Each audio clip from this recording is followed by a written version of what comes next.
Hello, Bacha Party. This is Dipali Manchanda, your Surajmukhi, welcoming all of you to this small session. बच्चों, हमने पढ़ाई की बात तो बहुत की, बट मैंने आप लोगों से प्रॉमिस किया था कि हम आपके लिए छोटी छोटी सी मोटिवेशन की डोजेस ज़रूर लेकर आएंगे, आपको ये बताने के लिए कि आप अपनी जर्नी के अंदर क्या गलत कर रहे हैं, क्या सही कर रहे हैं, क्या करना चाहिए, क्या नहीं। तो इसी के साथ हम आज ऐसी कुछ चीज़ों की बात करेंगे, ऐसी कुछ गलतियों की बात करेंगे जो एज स्टूडेंट्स हमने भी की बच्चों अपनी लाइफ टाइम में, और हम आपको भी करते हुए देखते हैं। So we just want to be a mentor here, कि हम आपको सिर्फ पढ़ाए ना, कि अच्छा थ्योरेटिकल नॉलेज देना, बट आपको जनरली अगर आप स्मार्ट स्टडी नहीं करेंगे, अगर अपनी प्रैक्टिसेस दिन की नहीं सुधारेंगे, तो वही बच्चों हमारा जो काम की क्वालिटी है वो डिटियोरेट होगी। तो इसी को बताने के लिए हमने आज सेशन रखा कि ऐसी क्या गलतियां हैं जो आप लोग करते हो। तो आपका ज़्यादा टाइम लिए बिना बच्चों, कि कुछ कुछ गलतियां हैं जो कि सारे बच्चे करते हैं। हम शुरू करेंगे बच्चों पहली चीज़ से। बच्चों, हर चीज़ का बिल्कुल बेस आ जाता है बहाने। बहाने कि अगर मैंने आपको बोला आप ये नहीं करते, तो यू वुड हैव, मैम मैं इसलिए नहीं करता। आपने ये नहीं किया मैम, इसलिए नहीं किया। तो बच्चों, सबसे पहले एक्सक्यूजेस से ऊपर उठो। हम सब एक्सक्यूजेस देते हैं, why? Because we all are humans, और ह्यूमंस को ना हमेशा लो रेजिस्टेंस वाला रास्ता पकड़ना होता है ना, कि ऐसा बहुत लेज में रहते हैं हम, बहुत ही आलस में रहते हैं, और वहां से उत्पत्ति होती है बच्चों बहानों की। तो पहले ये देखना है कि आप बहाने किसको दे रहे हो। आप जो कर रहे हो आप ये समझो कि आप अपने लिए कर रहे हो। Are you doing it for somebody else? No, you doing it for yourself. So everyone get over excuses, okay? They are not solutions. Focus on the solutions rather than excuses first of all. अब आ गई भाई हम गलतियों पे। Mock test नहीं देना। Mock test देते ही नहीं है हम लोग। क्या हम तो पढ़ाई करेंगे मैम? बच्चों, पढ़ाई करोगे तो वो एक पैसिव तरीका है। आप पढ़ाई कर रहे हो मतलब आप इंफॉर्मेशन ले रहे हो, लेकिन आप नीट के लिए तैयारी कर रहे हो, आप जिस एग्जाम के लिए तैयारी कर रहे हो, वहां पर वो पढ़ाई एज इट इज आपको नहीं लिखनी है। वहां पर आपको उसको अप्लाई करना है in the form of questions. तो जब तक आप टेस्ट नहीं दे रहे, आप खुद से सच्चाई से भाग रहे हैं। क्योंकि बच्चों, मुझे कैसे कॉन्फिडेंस होगा कि मेरे को एक टॉपिक आता है, मैंने पढ़ लिया बच्चों, 10 बार पढ़ लिया, 20 बार पढ़ लिया एनसीईआरटी, मैं तब भी कॉन्फिडेंस से नहीं बोल सकती मुझे आता है। और वहीं अगर मैंने उस टॉपिक के 100 सवाल लगा लिए and I have scored really good in them, that gives me an impression कि मुझे आता है। क्योंकि बच्चों, मार्क्स आने से हमें पता लगता है कि हमें चीज आती है। हम बोलते रहते हैं मार्क्स के पीछे मत भागो। भाई, अब नीट एग्जाम में सिलेक्शन कराना है तो हमें नंबर तो चाहिए। वो सिर्फ पढ़कर नहीं आएंगे, वो मॉक टेस्ट देने से आएंगे। तो बच्चों, टेस्ट देने से नहीं भागना है, पहली चीज। दूसरी चीज, फोन पर फ्रेंड्स के साथ घंटों बात करते रहना। बालकों, हमको रियलाइज नहीं होता है, बट ना हमें ऐसा सुख दुख का साथी होते हैं हमारे सबके दोस्त यार। तो हम क्या करते हैं, यार ये नहीं हो रहा, फ्रेंड ने बोल दिया यार मेरा भी नहीं हो रहा, कितना डिफिकल्ट है ना। हाँ यार, डिफिकल्ट तो बहुत है। बस किसी ने हाँ में हाँ मिलाई, और we get swayed in that emotion. फिर गई हमारी टाइमलाइन पानी में, कि अच्छा ये इस टाइम तक करना था, दिन के ये टारगेट्स हैं, अरे उससे भी तो नहीं हो रहा, तो कोई बात नहीं है। बच्चों, वो ब्रेन का तरीका है, वो ह्यूमन की परसेप्शन वैसी ही है। तो जब भी आप अनकॉन्शियसली इस लूप में जाने वाले हो, अपने आप को रोक के लाओ वापस, कि भाई हमारा टाइम जा रहा है, हमने अपने दिन को प्लान प्लान आउट कर रखा है। हर एक ह्यूमन बीइंग के पास वही 24 घंटे हैं बालकों, और वही 24 घंटे का इस्तेमाल आपने कैसा किया, वही डिसाइड करेगा if you are on the side जहां पर सिलेक्टेड बच्चे खड़े हैं या नहीं। मैं ये भी नहीं बोल रही बच्चों की सिलेक्शन लेकर आओ, मैं जस्ट ये कह रही हूं कि अपना बेस्ट दो। अपना बेस्ट देना है तो इन प्रैक्टिसेस को छोड़ना पड़ेगा। बच्चों, अगली चीज क्या है? यूट्यूब लेक्चर देखते रहना और क्वेश्चंस प्रैक्टिस ना करना। इसका ये मतलब है कि आपने लेक्चर देखा, मैंने आपको पढ़ाया ब्रायोफाइट्स, टेरिडोफाइट्स, अब आपको लग रहा है कि लेक्चर देख के आपका काम खत्म हो गया। नहीं बच्चों, लेक्चर देख के आपका काम शुरू हुआ। वो लेक्चर देखना या आपने किसी भी टीचर से पढ़ा, वो पढ़ना जरूरी था, लेकिन वो वाला टॉपिक आपके लिए खत्म कब होगा? जब आप उसके सवाल बनाएंगे, जब आप उसके सवाल बनाकर उस चीज को एनालाइज करेंगे कि अच्छा, मुझे शायद प्रोटोनिमा नहीं समझ आया, मुझे शायद इस टॉपिक में दिक्कत है, तभी मैंने इस टॉपिक का सवाल गलत किया, और उसको फिर से जाके अपने नोट्स या एनसीईआरटी में देखना। जब तक आप इस प्रोसेस को पूरा नहीं कर लेते, तब तक वो टॉपिक नहीं हुआ। सिर्फ यूट्यूब का लेक्चर देखने से कुछ नहीं होगा। मैं खुद आपको यूट्यूब पे पढ़ाती हूँ बालकों, फिर भी मैं ये बोल रही हूँ कि क्वेश्चन प्रैक्टिस करना सबसे सबसे सबसे जरूरी चीज है, याद रखना। ठीक है, सबसे जरूरी चीज है बालकों क्वेश्चन प्रैक्टिस करना। हमारी स्लाइड अगली बच्चों। अब ये क्या है, बायो पर फोकस करने की जगह फिजिक्स केमिस्ट्री पढ़ते रहना।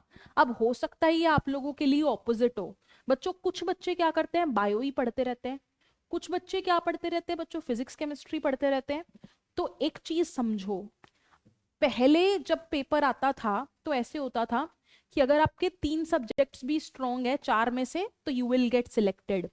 लेकिन अगर मैं आज की बात करूं बालकों, तो मेरे को पेपर में चारों सब्जेक्ट्स अपने सुपर स्ट्रॉन्ग चाहिए। बायो के बिना तो सिलेक्शन ही नहीं होगा। क्यों? क्योंकि बायो आपके चारों सब्जेक्ट्स में 50% वेटेज रखता है। तो बच्चों, बायो को सही करना बहुत जरूरी है, लेकिन इतना भी याद कर रखना, there is a fine line. अगर आपको पता है कि आपके बायो में 340, 350, 320 कुछ ऐसे नंबर आ रहे हैं 360 में से, तो इसका मतलब आपको ज्यादा फोकस कहाँ करना है बालको? इस पर, फिजिक्स केमिस्ट्री पर। आपने मेरी क्लास अटेंड की होगी, मैं इतनी बार बच्चों को बोलती हूँ कि बच्चों बायो मत पढ़ना, बायो तुम्हें आती है। Once I look at your marks कि अच्छा आप बायो कर लोगे, लेकिन जब आपके 100 number, 90 number, 120 number physics chemistry में आएंगे, तो मैं आपको क्या बोलूंगी बालको कि बायो पढ़ो? नहीं, फिजिक्स केमिस्ट्री पढ़ो। बच्चों, जो चीज वीक है उस पर थोड़ी सी मेहनत करने से भी नंबर बढ़ेंगे। अगर बायो ऑलरेडी स्ट्रॉन्ग है तो उसको बहुत और पढ़ोगे तो वो नंबर में ट्रांसलेट थोड़ी ना होगी, वो और स्ट्रॉन्ग हो जाएगी। 355 के 350 के 360 आ जाएंगे। बायो में 400 नंबर तो नहीं मिलेंगे ना, समझ रहे हो? तो जो सब्जेक्ट आपका वीक है उस पर टाइम डिवोट करना है।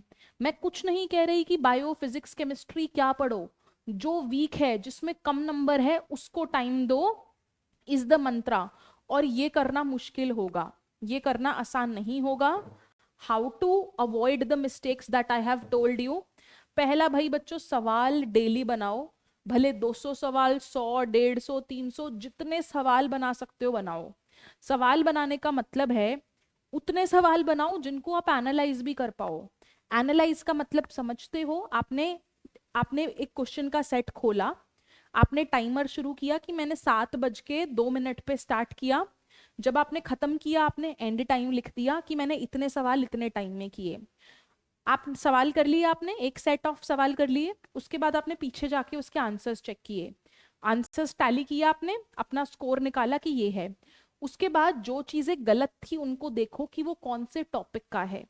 गलत सवाल के आगे लिखो that it belongs to this topic, कि भाई ये टॉपिक में मेरे को दिक्कत है।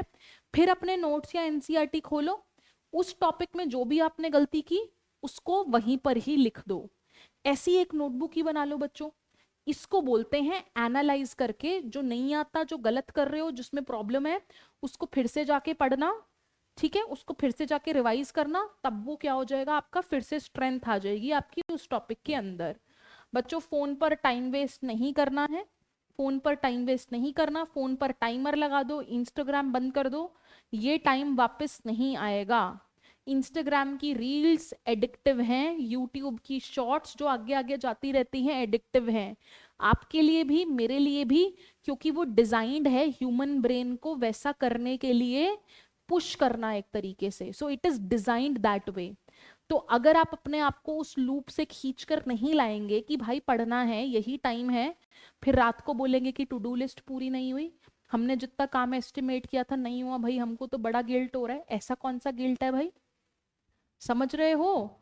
तो लिमिटेड, मुझे पता है कि चीजें फोन के बिना नहीं चलती हैं, लेकिन इतना भी ओवर यूज करना और उस थिन लाइन को समझना बालकों आपका काम है। यूट्यूब पर जो वीडियो देखनी है देखो, ठीक है, ठीक है बच्चों। यूट्यूब से पढ़ना पैसिव पढ़ाई है, क्योंकि वो बस चल रहा है और मेरे को सुनना है सिर्फ। लेकिन अगर आप सॉल्व कर रहे हो, किसी टीचर से फिजिकली पढ़ रहे हो या खुद से बुक पढ़ रहे हो, तो दैट इज एक्चुअली स्टडिंग। ठीक है, जितना पॉसिबल हो बच्चों एक्टिव स्टडिंग करो, पैसिव स्टडिंग मत करो जितना पॉसिबल रहेगा। बायो 360 नंबरों पर फोकस करो, मैंने आपको ऑलरेडी बताया। अब की डेट में बच्चों 360 नहीं 720 मार्क्स इंपॉर्टेंट है। बायो के साथ साथ मेरी फिजिक्स केमिस्ट्री भी इंपॉर्टेंट है। जरूरी ये है कि आप अपनी वीकनेस आइडेंटिफाई करें। जरूरत है कि बच्चों आप अपनी वीकनेस आइडेंटिफाई करें और जो आपकी वीकनेस है उस पर सबसे ज्यादा टाइम दे। जो आपकी वीकनेस है बच्चों उस पर सबसे ज्यादा टाइम दे। Experience tells you what to do, confidence allows you to do it. अब बच्चों मैं अपना ही एक्सपीरियंस आपके साथ शेयर कर रही हूँ, है ना। तो बच्चों failures, for example me, I am not a doctor, I may not tell you everyone that okay that you have to do this, but I can definitely tell you the mistakes what not to do, right? तो बच्चों please समझो जो मैं कहने की कोशिश कर रही हूँ। This is the last shot. I am not telling you to get selected because that is a process, that is a process, but I am just telling you to give your 100%। हमें पता है कि कितने 30 लाख को बच्चे paper देते हैं, seats limited है, whatever, लेकिन हमारा क्या, हमारा कर्म क्या है, हमारा काम क्या है कि अपना बेस्ट कर देना कि हाँ हम इतना कर सकते थे। उसके बाद let's see where life takes you. और इतना भी देखो, अगर आपने अपना 100% देकर एक पेपर की तैयारी कर ली तो आप कभी नहीं सोचोगे बच्चों ड्रॉप करने का। क्यों? आपको पता है कि मैंने अपना 100% दिया। तो बच्चों बस वही करना है, हर एक दिन अपना 100% देना है, डीमोटिवेट नहीं होना है। और बाकी बच्चों हर चीज के लिए आपको गाइड करने के लिए वी ऑल आर हियर। तो अच्छे से पढ़ाई करना, be honest to yourself. आप अपने लिए पढ़ाई कर रहे हो, किसी को दिखाने के लिए नहीं पढ़ रहे हो। ठीक है बालकों, तो सेशंस ज्वाइन करना बच्चों, जब भी हमारे सेशंस होते हैं बढ़िया से पढ़ाई करना। और I will get back to you with more such small small sessions to motivate you. इसी के साथ बच्चों bye bye, take care, I sign off here. All the best for your preparation and I am going to see you soon. Thank you so much, bye.